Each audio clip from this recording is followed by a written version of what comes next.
दरबन्दी चाहिँ खोइ त स्कुलमा प्रको दरबन्दी नै रहन्छ मेन त, किनभने त्यो संस्था चलाउने व्यक्ति नै मेन क्याप्टेनै छैन। यहाँ त हजुर चलाइदिनुहोस् न भन्नुपर्ने अवस्था रहेछ। अनि रहर भए चलाउने, इच्छा भए चलाउने, नभएदेखि के गर्ने त? समस्या त त्यहाँदेखि दोस्रो भयो। र तेस्रोमा आएर मैले देखेको चाहिँ के भने यो अभिभावकले गरेन भन्नुहुन्छ। मलाई लाग्छ यहीँको हो, हाम्रो श्रीकृष्ण महावीबाट कभर गरेको उहाँ एकदम प्रगतिशील मान्छे होइन, मङ्गललाल भन्ने व्यक्ति धेरैले चिन्नुभयो होला। उहाँको आमा एकदम अनपढ मान्छे, तर हामीले श्रीकृष्ण महावीरमा म पढ्दाखेरि उहाँ 10 कक्षा पढ्दाखेरि हामी 7 कक्षामा आएर चाहिँ टिचर नहुँदाखेरि उहाँले हामीलाई पढाउनुहुन्छ भन्नाले ट्यालेन्ट हुन्छ भन्नाले अभिभावकले पढाउने क्षमता राख्छ भनेर चाहिँ शिक्षकहरूले सोच्नु गलत हो। अभिभावकले चाहिँ यो साथ दिन्छ त्यो साथ दिन्छ भन्ने कुरा जनचेतना जगाउनु हो। त्यो चाहिँ कस्तो भने हाम्रो जस्तो ग्रामीण भूगोलमा अभिभावकहरू पिछडिएकै हुन्छ। तपाईँले अर्को एउटा शब्द के भन्नुहुन्छ भने शिक्षकहरूलाई म क्वेसन गर्छु। हाम्रो परम कालदेखि आइरहेको चाहिँ होमवर्क भन्नुभएको छ। होमवर्क घरमा दिएर पठाउने कार्यलाई होमवर्क, त्यो कुरा चाहिँ मेरो कुरामा चाहिँ अलिक फरक छ। होमवर्क भनेको गृह कार्य हो, गृह कार्य भनेको घरमा गर्ने कामहरू हामीले बढाल्छौँ, खान्छौँ, ब्रस गर्छौँ, त्यो होमवर्क। जब कक्षाबाट चाहिँ पठाउँछौँ, कुनै कार्य दिन्छौँ भने त्यसलाई चाहिँ अभ्यास भन्छ। उसलाई चाहिँ केही गरेर चाहिँ पुगेन, तिम्रो अभ्यासमा कमजोरी भयो भने चाहिँ अभ्यास पुस्तिकामा अभ्यास बढी गर, प्र्याक्टिस मेक्स अ म्यान पर्फेक्टको लागि भनेर दिएको हुनुपर्छ। र शिक्षकहरूले यो भाषा परिवर्तन गर्नुपर्छ जस्तो लाग्छ। र शिक्षकको कुराहरूमा पनि मैले अर्को टपिकमा गएँ, म बुढाको रूपमा सर्टमा दिँदै गएँ।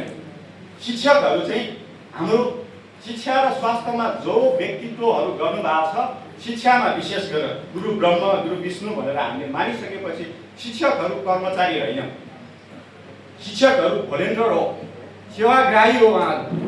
उहाँले के स्वार्थ सोचे हुन्छ भने म मेरो समाजको लागि चाहिँ यस्तो विद्यार्थीहरू अथवा चाहिँ मेरो नागरिकहरू बनाउँछु कि म सबल बनाउँछु भनेर आएका हुन्छन्। तर यहाँ चाहिँ शिक्षालाई पेसा भनेर मेरो तलबमा कन्भर्ट भइरहेछ। शिक्षकले यो कुरा बिर्सिनुपर्छ कि म तलबको लागि जारी खाएको होइन। सबभन्दा पहिला यो वैशाख शैक्षिक सत्र हुँदाखेरि क्यालेन्डर हेर्दाखेरि कति दिन बिदा छ भनेर जबसम्म शिक्षकले हेर्न छोड्छ तब मात्र विद्यार्थीहरूको राम्रो पढ्नु हुन्छ। क्यालेन्डर हेर्दाखेरि बिदा गइछ भनेर हेर्छ, मेरो बिदा चाहिँ कति दिन बाँकी रहन्छु भनेर सोच्नुहुन्छ। विद्यालयको विद्यार्थीको शिक्षक चाहिँ गुणस्तर कसरी बढाउने भनेर सोच्ने होइन कि मैले बिदा चाहिँ कति पाउँछु, मैले भत्ता कति पाउँछु। त्यसमा सबै मान्छे भन्दिनँ, केही मान्छेहरू पनि छ जो चाहिँ निस्वार्थ काम गर्छ। र शिक्षा क्षेत्र भनेको निष्काम कर्म गर्ने हल हो। र व्यवस्थापक समिति भनेको पनि निष्काम गर्ने हो, त्यहाँ केही पनि आउँदैन। अघि भने जस्तो खर्च गर्न गर्ने ठाउँ हो, समय दिने ठाउँ हो। र त्यो चिज भएको हुनाले विभिन्न किसिमबाट हेर्दाखेरि सबभन्दा पहिला चाहिँ शिक्षा चलाउन, विद्यालय चलाउनको लागि चाहिँ सक्षम व्यवस्थापन प्रको नियुक्ति हुनुपर्छ। यो फरक धारणा हो, किनभने हजुर चलाइदिनुहोस् न भनेको भरमा चाहिँ चल्दैन। एउटा चाहिँ सबल म्यानेजर चाहिन्छ हरेक ठाउँमा, जो चाहिँ फाइनेन्सियल सेक्टर होस् अथवा विद्यालय होस् अथवा चाहिँ प्राइभेट सेक्टरको बिजनेसै होस्, त्यहाँको एउटा लिडर जो चाहिँ नि उसले व्यवस्थापनै गर्छ। हेल्थ सेक्टरमै भन्नु पर्दाखेरि पनि हेल्थ म्यानेजमेन्ट भनेर भन्छौँ हामी। त्यो विषय चाहिँ खोइ त हाम्रो टिचरहरूमा त्यो चिज आउनु जरुरी छ कि छैन त? अब गएर म चाहिँ यो पार्ट हो टिचरसँग, टिचरलाई चाहिँ निस्वार्थ सेवा गरिदिनुहोस् भनेर म भन्न चाहन्छु। र त्यसपछि आयो विद्यार्थी वर्ग आएन, अभिभावक आएन भन्ने कुरामा चाहिँ शिक्षालाई चाहिँ हामीले पहिलाको ढाँचामा समय परिवर्तन भइसकेको छ। त्यसैले गर्दाखेरि भूगर्भीय विद्या अथवा गुरुकुलमा जस्तै फर्काएर पढाउने यति गर्नैपर्छ भन्ने होइन। बाल मनोविज्ञान अघि यहाँनिर भर्खर वक्ताले भन्नुभएको थियो, म त्यहाँ सोद्धाखेरि एक त विद्यार्थी नै कमाउँछ, त्यसमाथि पनि निरन्तर आउँदैन। कारण के त खोज्नु भएको छ? बाल मनोविज्ञानमा चाहिँ के भनेको छ भनेदेखि उनीहरूलाई चाहिँ जहाँ रम्छ, जहाँ खान पाउँछ त्यहाँ आउँछ। फुल मौरी सरह हो अनि फुल जहाँ पाउँछ त्यहाँ हुन्छ। अब बाल बच्चाहरूलाई के भनेको छ? यति पढ, पढिनस् भने यति गर, नत्र गरिनस् भने घरमा यति गरेर ले, नत्र गरिनस् भने यही शब्दले गर्दाखेरि उनीहरू के गर्छ? मैले त गरेको छैन, म जान्दैन यसको भन्छ। मैले होमवर्क दिएको छैन, म गर्दिनँ उसो। भनेपछि कक्षा 3 सम्म चाहिँ हामीले किताबै नबोकाइकन जति सिक्छ त्यो कक्षा कोठाभित्र मात्रै सिकाउनु पर्छ। हामीले घरमा लोड बोकाएर पठाउनु हुँदैन भन्ने मानसिकता छ र हाम्रो विद्यार्थीहरूले पनि के कुराहरू के बुझिरहेको छैन भने उ त एकदम काँचो माटो हो नि, उसले भविष्य त देखेकै हुँदैन, जहाँ हुन्छ त्यही नै हो। हामी पनि त्यस्तै थियौँ।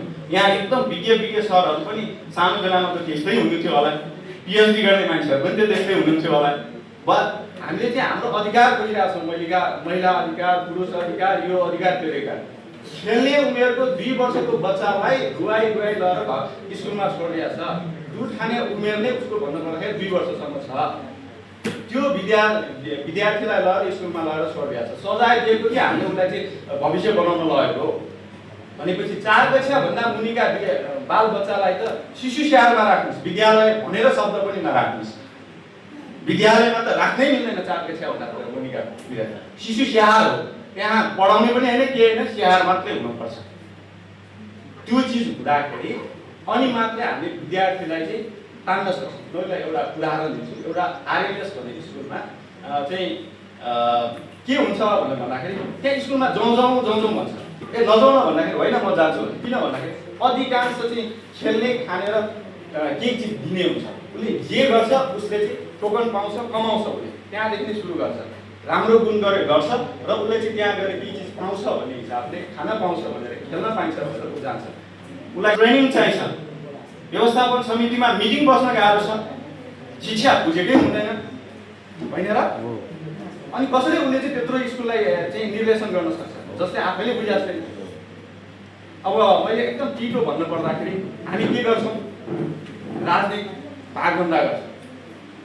त्यसैले गर्दा यस्ता कुराहरू आउँछ। अब चाहिँ मन्दिर हो, यो जुत्ता खोलेर निस्क्यौँ। मन्दिरमा जाँदाखेरि धर्म, जाति र राजनीति छोडेर सक्षम व्यक्तिलाई व्यवस्थापन समितिमा लिएर जाउँ र ट्रेनिङ दिउँ। त्यो चिज हुनुपर्छ। अब यी चिजहरू चाहिँ नगरबाट गर्नुपर्ने व्यवस्थापन शिक्षक र चाहिँ नियुक्ति नै हुनुपर्छ।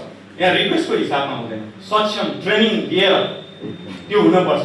किनभने उसलाई चाहिँ व्यवस्थापनको उसले इङ्ग्लिस पढाएको छ, यति वर्षको भयो, तपाईँले चलाइदिनुहोस् न भनेको बेलामा व्यवस्थापन हुन्छ। उहाँ इङ्ग्लिसको टिचर होला, म्याथको टिचर होला, उहाँ व्यवस्थापनको छुट्टै हुन्छ, व्यवस्थापन पाठै छुट्टै हुन्छ। मैले व्यवस्थापनको विद्यार्थी भएको हुनाले मलाई थाहा छ कि व्यवस्थापन भन्ने नै फरक हुन्छ।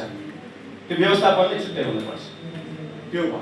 अब श्रीकृष्ण माविले ल्याउन खोजेका केही भावी कुराहरू चाहिँ सामान्य कुरा, जस्तै अघि भौतिक सुधारहरूका कुराहरूमा अघि राख्नुभयो। मैले पनि सरस्वती एउटा यो 1 महिनामा लेखेको किचन सुधार गर्नुपर्ने, बालग्रामहरू सुधार गर्नुपर्ने, शौचालयमा सुरुमा जाँदाखेरि केही फोहोर आएर हर्पिकदेखि लिएर सबै व्यवस्थापन गर्नुपर्ने, त्यसपछि आएर ग्रहको कुर्सी सुधा पनि भाँच्या हुने, कुर्सी नै फेर्न नसक्ने, अनि त्यसपछि आएर शिक्षकहरूको बैठक कोठा नै नहुने, त्यो चिजहरू देखेँ।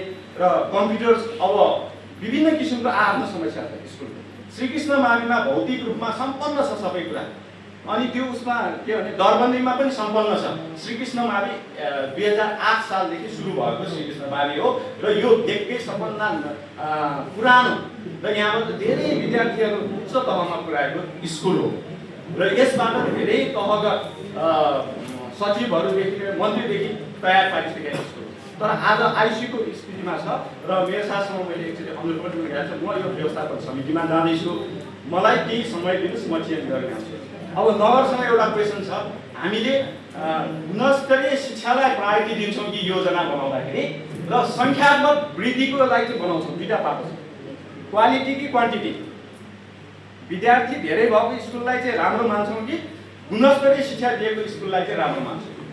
त्यो कुरा एउटा निचोड दियो भने हामी त्यतातिर जाँदैनौँ। हाम्रो दरबन्दी बढी भएसँग सरकार छैन। मेरो एउटै मात्र विद्यार्थी भए पनि मैले चाहिँ राम्रो विद्यार्थी निकाल्यो भने त्यसको लागि लगानी गर्नुपर्छ। जहाँ चाहिँ 100 जना विद्यार्थी छ त्यहाँ चाहिँ सबै फटाइ निस्क्यो भने के गर्नु भनेपछि गुणस्तरीय शिक्षा निकाल्ने हो। दरबन्दीको कुरा होइन, मलाई दरबन्दी पनि चाहिएको छ, म गुणस्तरीय शिक्षा निकाल्छु होइन। सङ्ख्यात्मक हो भने म अब यहाँनिर लगाउनु त पाइन्छ होला, उपहारको योजना गरेर म आकर्षण गर्छु विद्यार्थीहरूलाई, अभिभावकहरूलाई गर्छु भन्नाले नगरले जस्तो प्लानिङ दिन्छ त्यस्तोमा जान सक्छु भन्ने मलाई लाग्छ होइन। अब शिक्षा र हाम्रा सुधारहरूमा चाहिँ विद्यार्थीहरूलाई पनि र अभिभावकहरूलाई पनि हामीले के कुरा विश्वास दिलाउन सकेनौँ र त्यो चाहिँ सबै कुरा हाम्रो यो सामुदायिक स्कुलमा चाहिँ पूर्ण रूपमा जिम्मेवारी टिचरको हुन्छ भन्ने कुरा बोध गराउनु पर्यो। 80% चाहिँ शिक्षकहरूकै हो, अरू कसैले गर्न सक्दैन। व्यवस्थापक समिति जस्तो सुकै आए पनि सक्दैन, नगर जस्तो सुकै भए पनि हुँदैन। त्यो शिक्षकमा भएको भावले प्रकट गर्ने हो, म विद्यार्थी बनाउँछु भन्ने।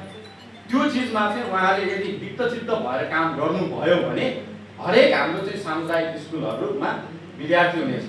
र अनि भन्दै हुनुहुन्छ उहाँले चाहिँ विश्वास दिलाउन सकिएन हामीले। किन भन्दाखेरि हामी कर्मचारी मात्रै हौँ भनेर सोच्नु भएको छ। तपाईँहरू कर्मचारी होइन, यहाँ शिक्षक प्रभाव भएर आउनु भएको छ। उहाँले स्कुलमा भने तपाईँहरू गुरु हो, गुरु पर ब्रह्म हो, तपाईँहरू ब्रह्म हो। तपाईँहरूको तलबको लागि ध्यान नदिनुहोस्। तपाईँले त्यस्तो ठाउँमा फिल्डमा रोज्नु भएको छ, म निस्वार्थ काम गर्छु भनेर आउनु भएको छ। त्यसैले गर्दाखेरि चाहिँ त्यो बोध गराउनु भयो भने अनि विद्यार्थीहरू ओहो उहाँ त यस्तो योगदान हुन्छ, उहाँ त यस्तो छ भनेर चाहिँ विद्यार्थी पढ्छ भन्ने मलाई लाग्छ। र अन्त्यमा मैले भन्न पर्दाखेरि चाहिँ हामीलाई चाहिँ 3 वर्षीय चाहिँ व्यवस्थापन समिति भनेर राखेको छ। जस्तै गरेर शिक्षकलाई एउटा चिज चाहिँ हामीले अलिकति राम्रो प्रोत्साहन पनि र सजाय पनि, र एकै ठाउँमा एउटै चिज निरन्तर गरिराख्दाखेरि उसलाई दिक्क लाग्छ। एकै ठाउँमा बसिराख्दाखेरि यो मानवीय अथवा वस्तु होस् चाहे जे होस् तिक्तता लाग्छ। यसलाई सजाय नठानिकन हामीले के सोध्नुपर्छ भने 3 वर्षमा उसको वृद्धि विकास अथवा उसको चाहिँ ग्रेड बढ्नुपर्छ र सरुवा पनि हुनुपर्छ। यो प्राइभेट सेक्टरदेखि र प्राइभेट भएको ठाउँमा जहाँ पनि केही छ कि उसको बढुवा पनि गर्छ र उसको चाहिँ त्यहाँबाट चाहिँ सरुवा पनि गर्छ। इभन हामीले पुलिसलाई हेर्नुहोस्, 1-2 वर्षभन्दा बस्दैन, तेस्रोमा गइहाल्छ। र जब जान्छौँ हामीले स्वास्थ्यमा जस्तै हस्पिटलमा जस्तै ह्यान्डओभर गर्छ। विद्यार्थी एक ह्यान्डओभर गरेर जानुपर्छ। यहाँ त मैले नियुक्ति लिएर आएँ, व्यवस्थापनले नमस्ते गर्दै जान्छु होइन। यो विद्यार्थी कमजोर छ, यो विद्यार्थी यस्तो छ भनेर आउने मान्छेलाई चाहिँ बुझाएर जानुपर्छ। यो कल्चर सिकाउनुपर्छ। हामीले ट्रान्सपोर्ट गर्दाखेरि त्यतिकै गर्नु हुँदैन। त्यो चिजहरू राख्नुभयो भने यस्ता विभिन्न कुराहरू छ जो चाहिँ दीर्घकालीन 3 वर्षदेखि 5 वर्ष योजनामा चाहिँ हामीले सामुदायिक स्कुल, नमुना स्कुल, नवबुद्ध नगरपालिकामा सबै चाहिँ सामुदायिक स्कुल छन्, सबै नमुना हुन् र सबैमा चाहिँ फरक फरक आफ्नो अस्तित्व छ भनेर बनाउन सक्छौँ भन्ने मलाई लाग्छ। र यो जुन मौका तपाईँले दिनुभयो र मैले यी कुराहरू राख्न पाएँ त्यसको लागि धन्यवाद। मलाई लाग्छ मैले यही